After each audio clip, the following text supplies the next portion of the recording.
This video is brought to you by Lost in Cold, who are committed to celebrating the video game art form through thoughtful books and collections. They're also very passionate about game preservation and physical media ownership, which is why they've just launched their editions lineup, which are physical copies of incredible games presented in beautiful packaging and accompanied by insightful extras that make them stunning collector's items or gifts. Get 5% off any order when you use offer code SKILLUPGAMES. Click below to check them out or stick around to the end of the video to learn more.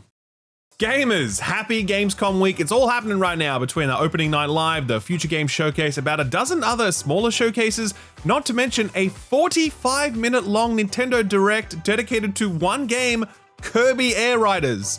Do you really need 45 minutes to showcase a game that can be played with only 2 buttons? Having watched it, yes, you absolutely do. More on that later. For now though, let's get stuck into opening night live. Jeff kicked off Gamescom with an update on everyone's most anticipated game, Hollow Knight Silksong. Was it a gameplay deep dive? A release date perhaps? No, of course not. Jeff didn't put on that clown nose for nothing. All he had to say was that it's releasing sometime this year, and that was it. Gee, thanks, Jeff. Thankfully, Team Cherry did have a more substantial showing planned for the following day. We'll come back to that one later. Whiplash struck then as the show officially began with our first look at gameplay for everyone's least anticipated game, Call of Duty Black Ops 7. Roll it, Stu. Your streets shall once again run red with your blood. Raul Menendez ignited global unrest on an unprecedented scale. Menendez is a terrorist. We're bringing peace and security to the world. So yeah, there it is. It's got guns and military dudes and explosions and a sprinkling of political intrigue. Jokes aside, this one does look to be the first one in a while to actually push for something a little new-ish, if these reality warping set pieces pulled straight out of Inception or anything to go by. Black Ops Cold War was the last COD campaign I played and I quite enjoyed it, so if nothing else, it looks like we're in for another bombastic ride with this one. Interestingly, for the first time, the campaign will support up to 4 players in co-op, and competing it unlocks a dedicated endgame PvE mode that appears to have some sort of open world component, so that's kind of interesting. All that just might be enough to get me to check this out when it releases on November 14th. By the way, extremely funny to check the comment section on the YouTube upload of this trailer. A lot of love for Battlefield 6 in there. EA executives going to be pretty happy scrolling through all that. We then got a cinematic reveal trailer for Lords of the Fallen 2. Take a look at this one.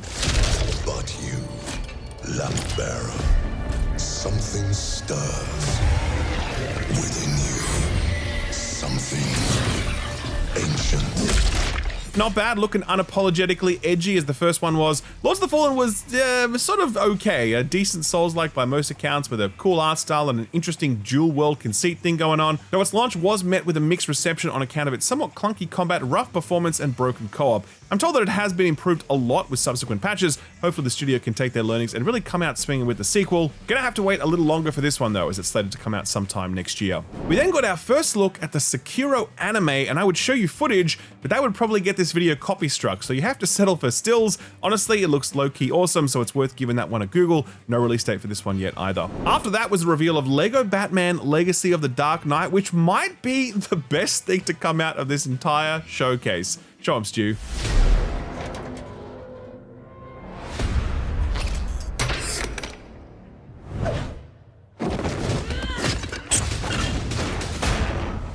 Basically got the open world and combat of the Arkham games, but with every Batman storyline rolled into one, combined with that iconic Lego humor. I mean, what's not to love about this package? It's being developed by TT Games, by the way, the studio behind the absolutely incredible Star Wars Skywalker Saga, so I've got really high hopes for this one. It's releasing sometime next year. We then got a gameplay trailer for a long-awaited sequel to a beloved RTS. See if you can guess what it is.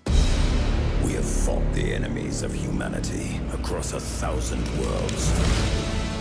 No respite, no remorse, no mercy. That's right, ladies and gentlemen, Dawn of War is back and it's looking better than ever. It's no secret that over the last few years, I've fallen deeper and deeper into the rabbit hole that is Warhammer 40k, so I'm very much looking forward to this one. It too is out sometime next year. Capcom and Square Enix are for the second time teaming up for a collaboration event between Monster Hunter and Final Fantasy XIV. This one sees a new encounter for both alongside a bit of a mount exchange, with the Secret coming to Final Fantasy XIV and the Chocobo coming to Monster Hunter Wilds. Very fitting. The PC port for Monster Hunter Wilds, by the way, still totally balked, but Capcom promised they'll get it fixed up in the next few months when they get around to it. No specific date on that. Keeping with Capcom, next up was a new gameplay trailer for their upcoming Onimusha game. Not much to glean from it, but Stu did actually get the chance to go hands-on with this recently, and he's got some things to say, so we'll loop back to his impressions later. Next up was the announcement of Europa Universalis 5. Grand strategy fans, very happy about that one. And after that was a trailer for season 2 of the Fallout TV show. Really enjoyed that first season, and I suspect I'll enjoy the second much the same, especially since it takes place in New Vegas. I wonder if Bethesda are working on a New Vegas remaster that might arrive in a timely fashion. That is a genuine query, by the way, since I don't have any inside goss on that, but a number of industry insiders have hinted at it, so, you know, anything's possible. We then had a trailer for the Indiana Jones DLC. It's called Order of the Giants and has Indy exploring Roman ruins. Indiana Jones and the Golden Circle was absolutely fantastic, so any reason to return to this game is more than welcome in my book. Chasing a little more high-octane action, we'll take a look at this. Liar, liar! Zombie on fire!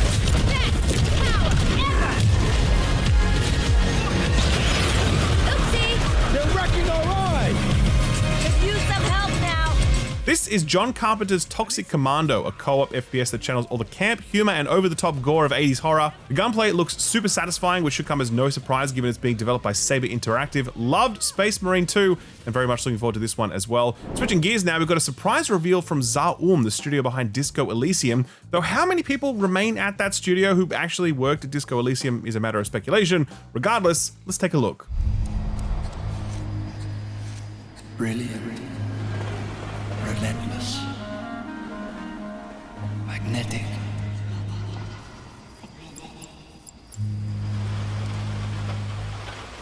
Her name was Herschel. What you're seeing here is called Zero Parades, and much like Disco Elysium, it's a CRPG with a similarly inspired visual style and evocative writing, this time exploring the world of espionage. After all the turmoil at Zaum, it's tricky to be wholesale excited for what they've got coming because we simply don't know how to couch that excitement. I'm certainly keeping an open mind and we'll be following this one very closely. Gacha game fans, don't think I forgot about you because no showcase ever forgets about you, it seems. We've got a new trailer for Neverness to Everness, a game that looks like what you'd get if you combined Genshin Impact with GTA. Hide your wallets, I guess. As somewhat of a chaser after that, we got a live performance from Clair Obscur Expedition 33 composer Lorient Testard and vocalist Alice Dupont-Possier. Take a listen.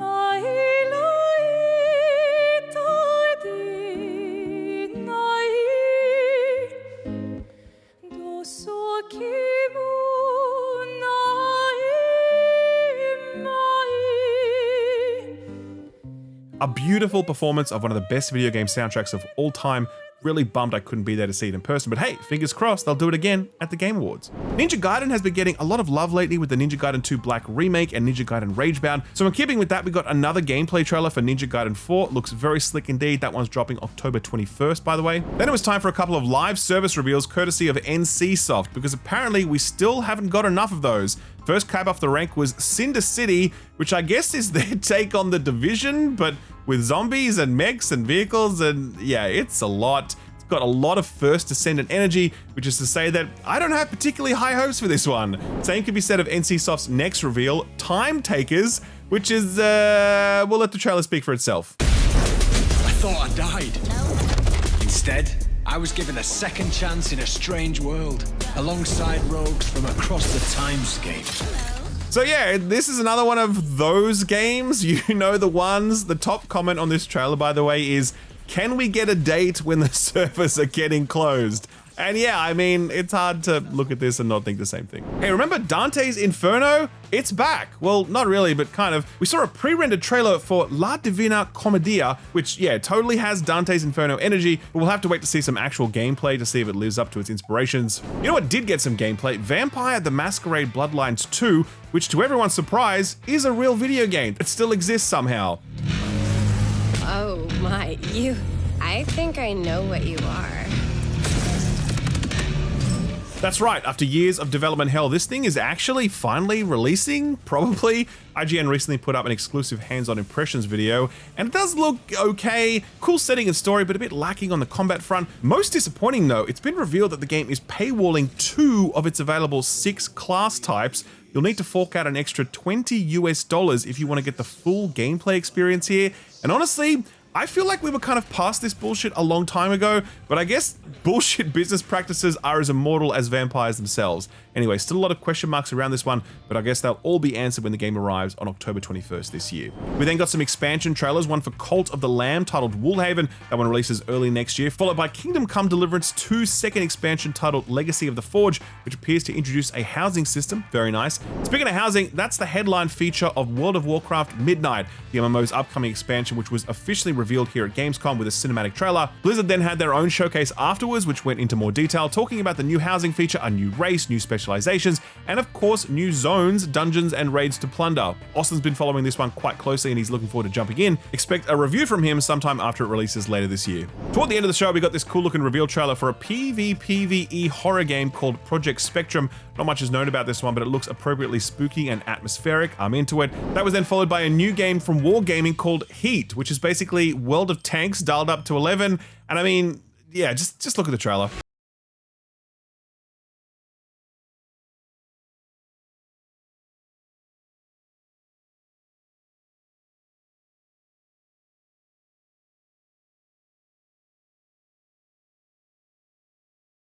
Closing things out this year was another trailer for Ghosts of Yotei. Nothing really new here, but Jeff did reveal that next year it'll be getting the co-op Legends mode like the first game did, which is awesome to hear because that was honestly like one of the only good live service releases in the last decade, and the fact that it was free was just absolutely insane. Finally, capping off the show was this.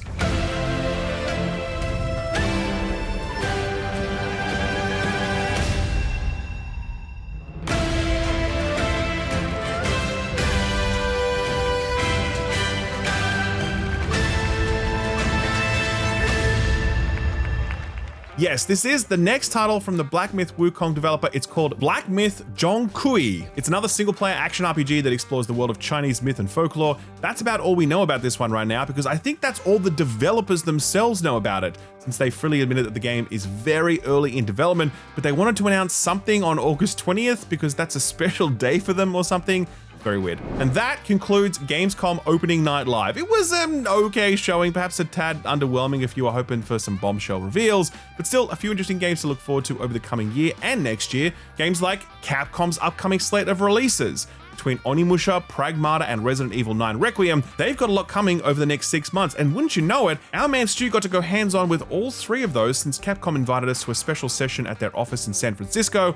So, how's about we throw over to him so he can share his impressions. Take it away, Stu. Alright, let's start with Pragmata. I am so happy that Pragmata exists to show that Capcom is not done iterating and bringing new gameplay ideas to the table. What left such a big impression on me was the combat model. I was constantly put in situations where I felt like my back was against the wall in a good way, nearly missing attacks coming at me as I split my brain between hacking, dodging, and shooting. It is a split that I have never dealt with before, especially in a third-person action game like this. I want to dive right back in to hone my hacking action skills, but we'll have to wait for when the game releases in 2026. Next up is Resident Evil Requiem, and yeah, it is more Resident Evil. The biggest gameplay difference in Requiem is the ability to switch between first and third person. I played through most of my demo in third person because I thought the scares would be easier to handle.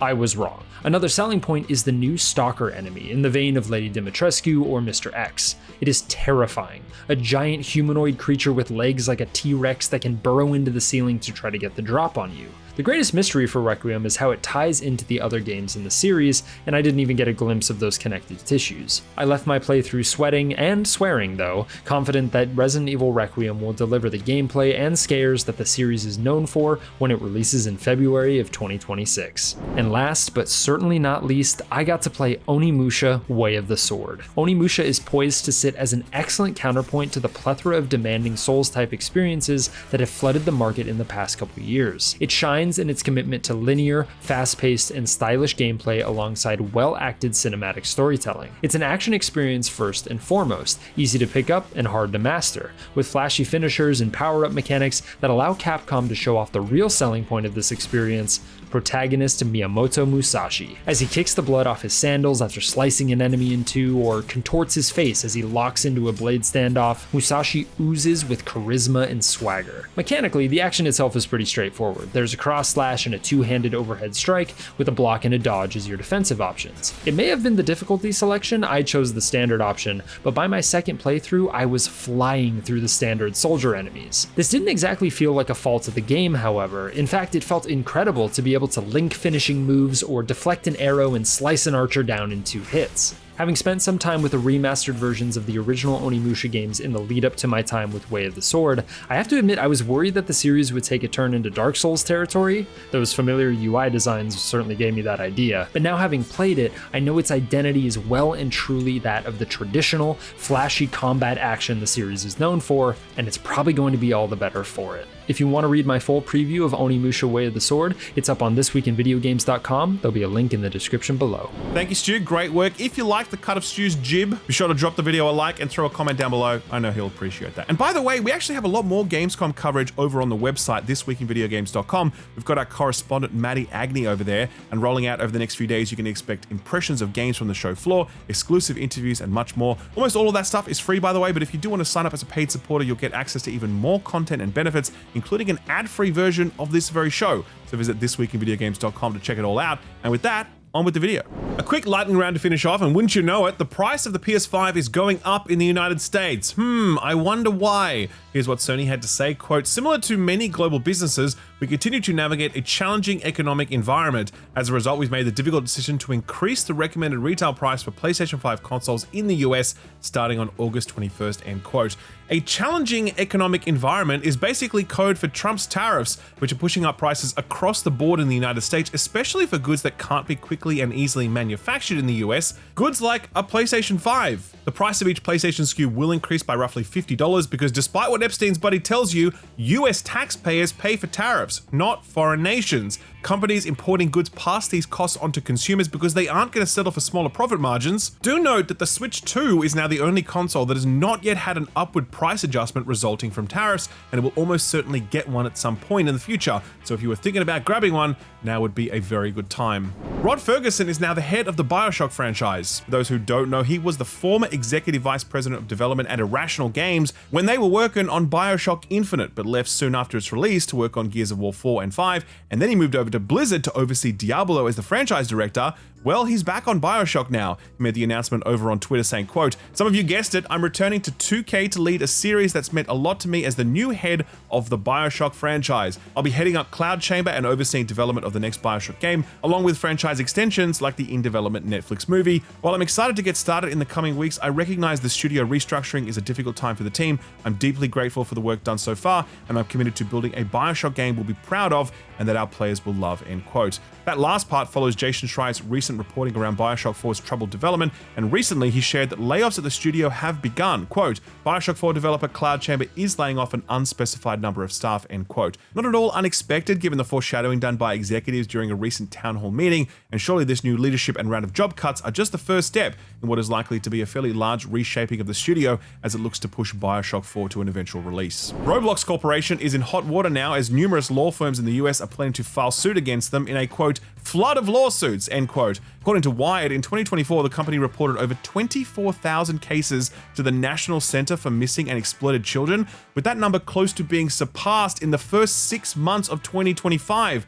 Coinciding with this, the state of Louisiana is also suing Roblox Corporation, stating that they, quote, "knowingly enabled and facilitated the systematic sexual exploitation and abuse of children across the United States," end quote. Plus, did you hear that To Catch a Predator's Chris Hansen is getting involved in making a documentary about Roblox? Something tells me that is not going to be a feel-good puff piece. You can no longer use PayPal as a payment provider on Steam unless you live in a handful of countries. According to Valve, quote, "In early July 2025, PayPal notified Valve that their acquiring bank for payment transactions in certain currencies was immediately terminating the processing of any transaction related to Steam. This affects Steam purchases using PayPal in currencies other than euros, Canadian dollars, pounds, yen, Australian dollars, and US dollars. We hope to offer PayPal as an option for those currencies in the future, but the timeline is uncertain. We're also evaluating adding additional payment methods on Steam for customers affected by this," end quote.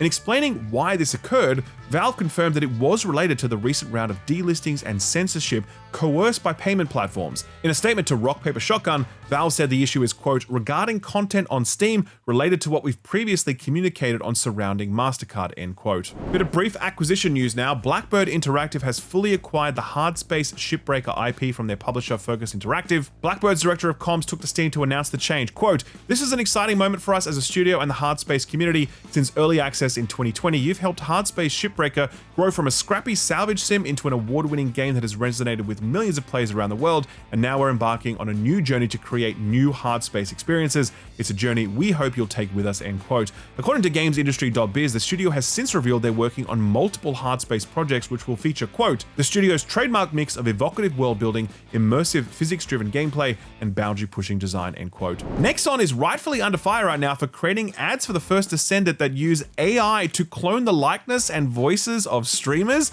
Don't believe me? Have a look for yourself. The big boss wall crasher is invading. I'm going to defeat it with my new Descendant now. So yeah, I don't think I need to explain how fucked up this is. To be clear, Nexon did not get permission to do this. As confirmed by Daniel the Demon, the streamer this ad is trying to imitate. Quote, "I have no affiliation nor contract with the First Descendant. They stole my face/reactions from my most viral video and used AI to change what my mouth says and a voice that isn't mine. I did not consent for my likeness to be used," end quote. Nexon have since provided a statement commenting on the matter saying, quote, "As part of our marketing campaign for Season 3 Breakthrough, we recently ran a creative challenge program for TikTok creators, which allows creators to voluntarily submit their content to be used as advertising materials. However, we've become aware of cases where the circumstances surrounding the production of certain submitted videos appears inappropriate. Thus, we are conducting a thorough joint investigation with TikTok to determine the facts," end quote. Bro, what is there to investigate? Come on now. By the way, this is not an isolated incident. I mean, it is for the First Descendant, but this shit is becoming increasingly common where influencers are deep fake into promoting stuff. So if you ever see a video of me promoting EAFC Ultimate Team packs, just know that that probably isn't me.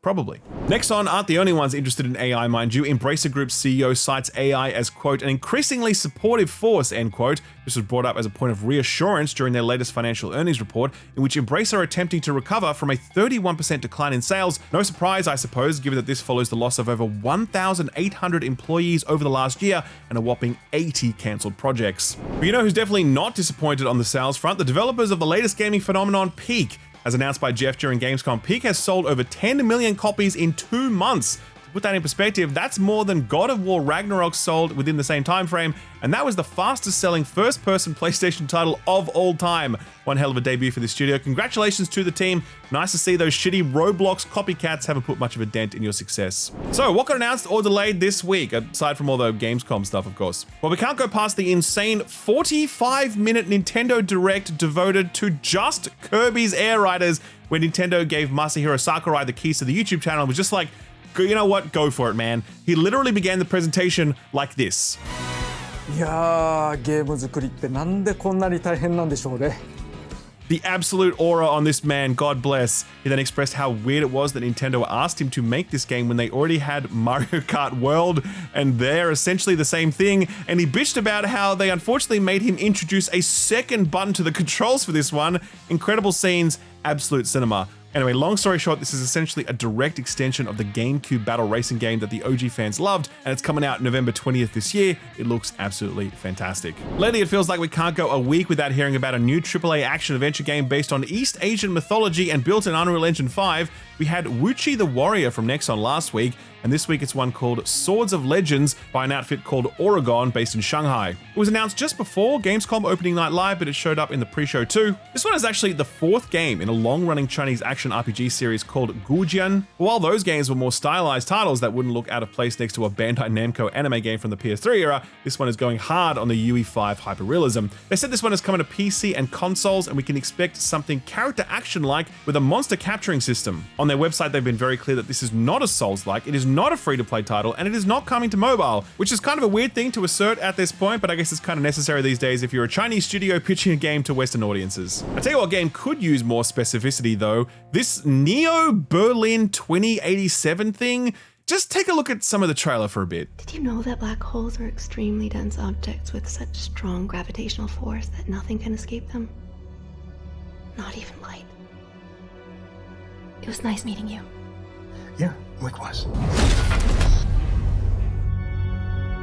You ever wonder if we're the ones pulling the strings? Or just living inside someone else's dream? Do you know what I'm talking about? Even if this is a simulation, the pain still feels real. Neo Berlin, what do I really know about it? She's like you. She needs your help. I think this game is best summed up by one of the comments I saw on the PlayStation channel where someone was like, bro, what if we made a game that's like all the games? And yeah, I think they pretty much nailed it. This trailer shows first-person shooting, third-person Max Payne-style slow-motion sequences, stealth sections, zombie sections. According to the Steam listing page, it has a detective and memory hacking thing going on too, and a narrative wrapper about, quote, an emotional cyberpunk journey about justice, friendship, love, guilt, sacrifice, and betrayal, end quote. The weirdest bit is this one last thing stinger at the end of the trailer, where it just shows the protagonist doing like a really awkward takedown of one of the zombies. Like, what is this? Elias Tufexis, who is the voice of Adam Jensen in Deus Ex games, seems to play the protagonist here, and he sounds, you know, like he always does. But man, everyone else in this trailer sounds like AI-generated voice, or they were directed to give the flattest and most confused delivery possible. Confused is basically my reaction to this whole thing. I'm open to seeing more of it as it develops, but if there's anything we've learned from recent releases, aka Mind's Eye, a pitch this confusing should definitely be a bit of a red flag. This next one knows exactly what it wants to be though. Get this, what if you made a soccer game, but it took place on a spreadsheet? Hell yeah, sounds like a good time, right? Well, not for me, but for the 17 million people who played the last Football Manager game, obviously they're into it. Sega has now officially announced that Football Manager 2026 is happening, which is notable because they had to delay and then cancel the 25 edition because of issues moving to a new development platform. No release date or platforms yet, but you can probably expect it later in the year on PC and phones at the very least. You don't hear about games from Thailand very often, but here's a new project in the works that takes heavy inspiration from Little Nightmares and imagines a horror game themed around Thai mythology. It's called Kuman the Wandering Spirit, and yep, certainly looks pretty creepy, confirmed for PC at this point, but no release date yet. Flipping through some release dates now, and Lego Voyages is the new one from the folks who did the weirdly emotional Lego puzzle adventure game Lego Builder's Journey. Voyages is a co-op adventure, and it's being published by Annapurna Interactive, so you just know this thing isn't going to be your typical everything is awesome Lego game. It also has a release date of September 15th, and it's coming to PC, PS5, Xbox Series consoles, and the Switch 1. You know what is awesome though? Gambling. Okay, that was a joke, but this Clover Pit game does look pretty dangerous. If you haven't heard about this one before, it's basically a roguelite slot machine game that's a little bit like Balatro, a little bit Inscription or Buckshot Roulette, where you're trapped in a grimy jail cell and you're forced to pay off your debts by playing this slot machine, earning modifiers to beat the RNG along the way. This one's already gone a bit viral thanks to a very Moorish demo, as well as Northern Lion going to bat for it, and it's due out pretty soon, September 3rd, PC only. If you want a game where you only have yourself to blame for your failures, you can't go past Morsels, which is the new hardcore roguelike from Annapurna Interactive with cool, gross art from the guy who did Atomic Crops and Nidhogg 2. This one has a release date of November 18th for PC, PS5, Xbox Series consoles, and Switch, and there's a free demo on Steam right now. One kind of cancellation this week, off the back of Genshin Impact, the folks at PUBG have announced that the PS4 and Xbox One versions of the game are going to be discontinued on November 13th, which will coincide with the release of the game on PS5 and Xbox Series consoles. Like Genshin, I'm sure these guys are probably nowhere near short the funds to keep this one alive, so I imagine that it's either a player-based thing or a technical thing. PUBG has always had that kind of strapped together with duct tape feel, but maybe I'm still just traumatized from the jankiness of that early access console build back in the day. That one was legendary, trust me. Alright, so what came out last week? Well, let's start with Drag X Drive, the latest motion control sports game from a small outfit you might have heard of called Nintendo. I was talking to Ed about this one, who is an absolute sucker for Nintendo's weird motion control stuff, and here's what he had to say, quote, "I'm the kind of weirdo who plays Nintendo Switch Sports to death online just for the fun of it. And there was really no reason to do that other than the pure love of competition and the satisfaction of mastering simple mechanics. Drag X Drive has a higher skill ceiling in its core game, which is really cool. Like, have you ever seen someone do a backflip off a vertical ramp and then dunk a ball in a wheelchair? It's sick as hell. But it sorely lacks the variety to keep things fresh for anything more than a 30-minute session. There are literally only 2 other competitive minigames that last all of 30 seconds if you're lucky. I fully expect them to expand on it down the road, but right now it's not that much more than the Switch 2 novelty that you think it is," end quote. On OpenCritic, it's hovering at a weak 65, with a lot of the reviews basically saying the same thing as Ed, a rare miss for Nintendo. Then again, its motion-based stuff has often been more miss than hit, so perhaps I'm just cherry-picking history.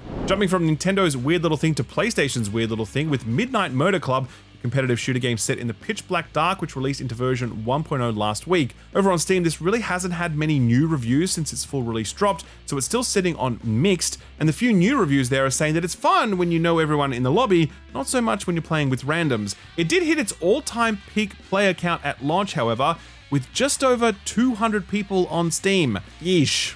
Out of curiosity though, we did check out the listing over on the PlayStation Store, where it has a user rating of 4.47 out of 5 stars with over 1,500 ratings, way more than Steam, so maybe this is just one for the console crowd. Jumping over to Madden 26 now, a game which I know absolutely nothing about and I don't care to, but it seems like everybody's having a good time with this one, which is nice to hear. It's sitting at a strong OpenCritic rating of 79, with GameSpot giving it 8 out of 10 and saying, quote, Madden NFL 26 takes a bigger leap forward than you may expect. On the field, Madden has rounded into shape and is now taking victory laps with its major and minor changes, like more exciting locomotion and lifelike player traits. Its presentation beats finally behave more like the NFL scene on TV every week, with intense weather and big game showdowns in primetime demanding your attention.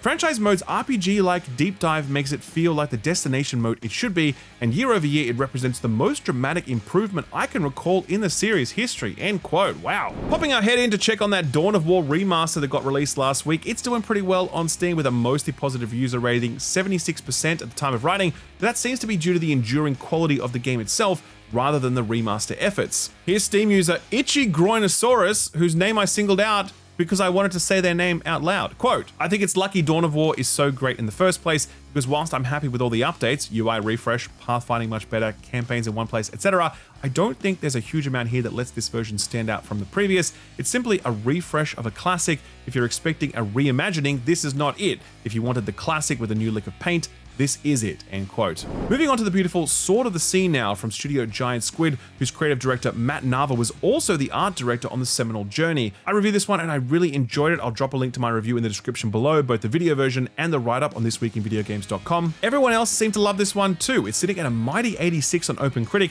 the only game to hit that high watermark this week, with the vibes well and truly washing over everyone. Here's Games Radar, who gave it 4 out of 5 stars, saying, quote, Sword of the Sea is a cascade of cinematic moments, complete with a movement system that's both a meditative balm and a jolt of adrenaline.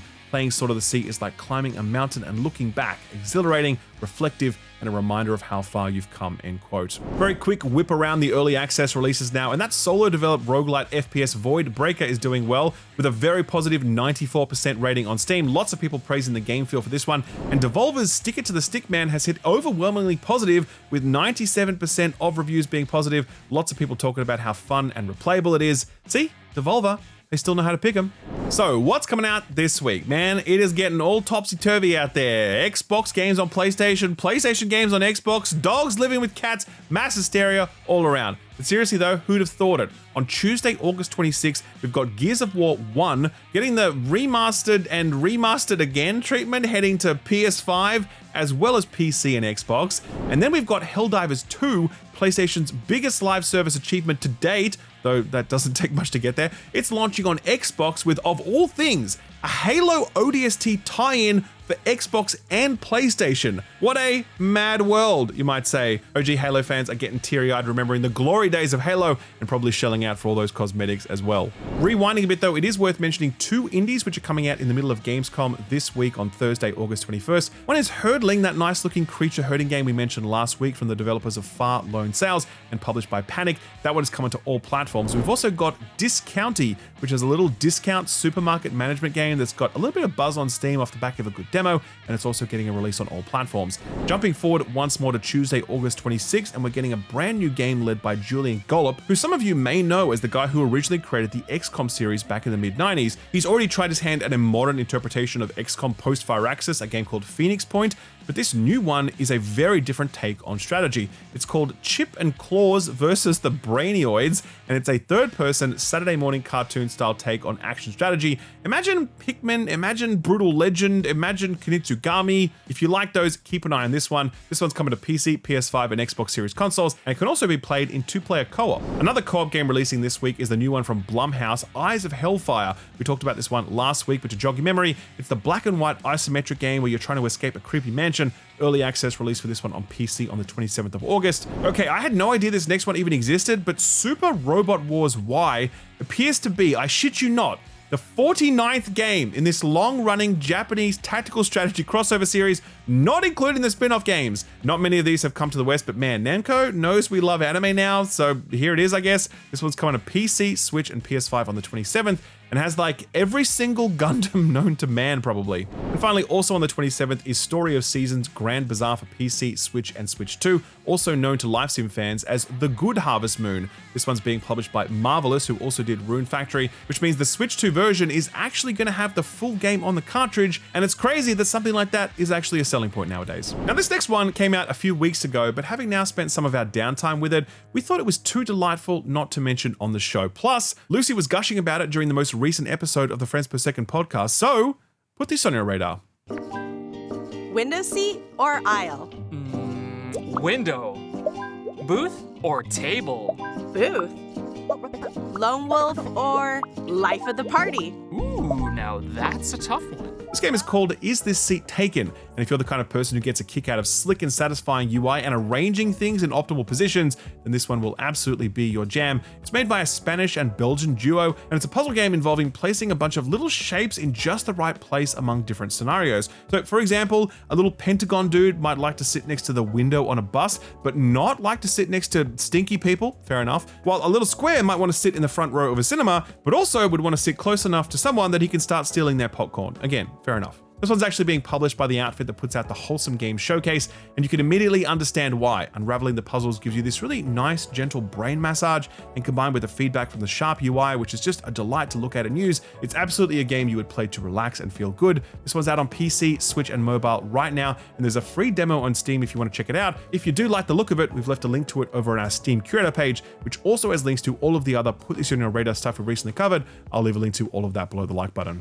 Sort of free stuff time now, and on the Epic Games Store, if you want another charming little game, you can still grab Hidden Folks on both PC and mobile, as well as the physics-based Totally Reliable Delivery service. On August 22nd, they're being replaced by 2 games. One is Kameru, which is basically a cozy game about managing a frog sanctuary, collecting frogs and restoring the local environment, which sounds lovely. If you prefer a gardening game that's a little less nice and cozy, Epic is also offering up Strange Horticulture, an occult and botany-themed puzzle game with a broad mystery behind it. This one made quite a few waves when it was first released. It's got a very positive rep on Steam with over 12,000 reviews counted. And there's actually a sequel coming out later this year, Strange Antiques, based on, you guessed it, antiques. I guess the developers realized that the target market for your average cozy game is getting older. Very smart. Over on PS Plus, they announced the new games coming to the game catalog for extra and premium members. The headliners this month are Mortal Kombat 1, as well as the return of Marvel Spider-Man 1, as well as Sword of the Sea as a day one release. Unicorn Overlord, Earth Defense 6, and Atelier Ryza 3 make up the Japanese contingent, while Indica, Coral Island, and Harold Halibut make up the rest of the indie contingent. The original Resident Evil 2 and 3 are the classics on offer for the premium subscribers, and all of those will be available on August 19th. In Australia, Mexico, and Singapore, however, PlayStation is still trialing the staggered rollout thing and has actually expanded it over a 4-week period now. We got Mortal Kombat 1 before everyone else, but the rest of the releases are gradually dropping until the middle of September. We've again tried to reach out to Sony to get some context behind this decision. I guess we'll soon find out if they plan to roll out this strategy to the rest of the world. And finally, you would not believe the hoots and hollers on the team Discord when this next one was announced. Chibi Robo is the next GameCube game to get added to the Nintendo Switch 2 Plus expansion subscription for Switch 2 owners. Stu says a copy of this one can go for up to $200 online, but perhaps no more. This one has long been a bit of a cult favorite, and the wider narrative is probably not what you'd expect. Huge show this week, so a very quick feel-good story. I don't know about you guys, but I spent basically the entire weekend playing Battlefield 6. I loved it. I would have loved some larger maps, a server browser, and locked weapons, sure, but I still had a fantastic time with it, and I think EA are onto a winner with this one. Anyway, couldn't help but laugh at this clip posted to the Battlefield subreddit by user Cody Kenobi. He hopped into a Jeep at one point as the gunner was doing a bit of improv on the machine gun. See if you can guess the tune he's belting out.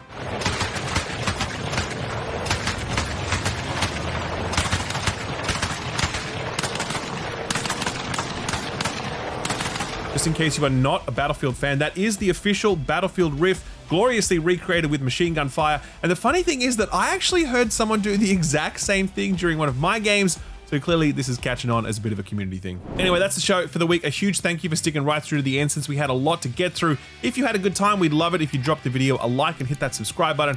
Don't forget to check us out on Spotify if you're into that. And be sure to visit thisweekinvideogames.com since we've got a huge amount of Gamescom coverage rolling out over the coming days, some of which I can't spoil yet, but you're gonna like it. Signing up as a supporter on the site is the best way to support our team and what we do. Plus, it gets you all sorts of benefits, including an ad-free version of this show. All right, that's it. I'm gonna go play some Gamescom demo builds now, but before you go, are you interested in beautiful, thoughtful video game collectibles, and do you value physical media? If so, you're gonna love this week's sponsor, Lost in Cult. Been working with this video sponsor, Lost in Cult, for some time now. It's kind of a match made in heaven because I think they see games the same way I do, as an important art form worthy of celebration. Games are not toys. Well, they can be, but often they're a lot more than that, and Lost in Cult's books, design collections, and OST releases are always thoughtfully composed and beautifully crafted.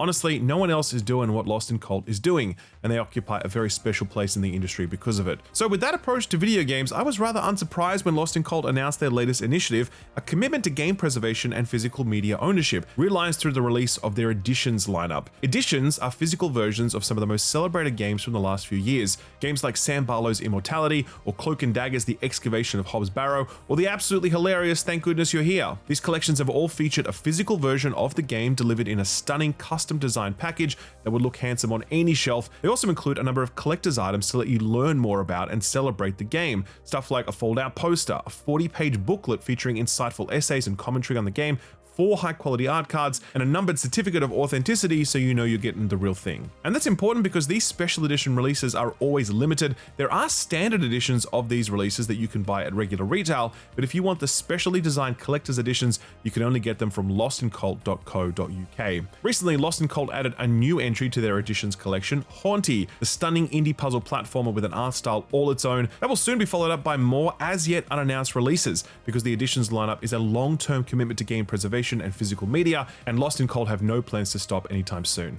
As I said though, these packages are limited and they do sell out, so if you do want to grab one, visit lostincult.co.uk and use offer code SkillUpGames to get 5% off your purchase. It's a wonderful way to support great video games and a great company that's committed to celebrating and preserving those games. That's lostincult.co.uk, offer code SkillUp to get 5% off your purchase. Thanks Lost in Cult for sponsoring the video, and thank you for watching it.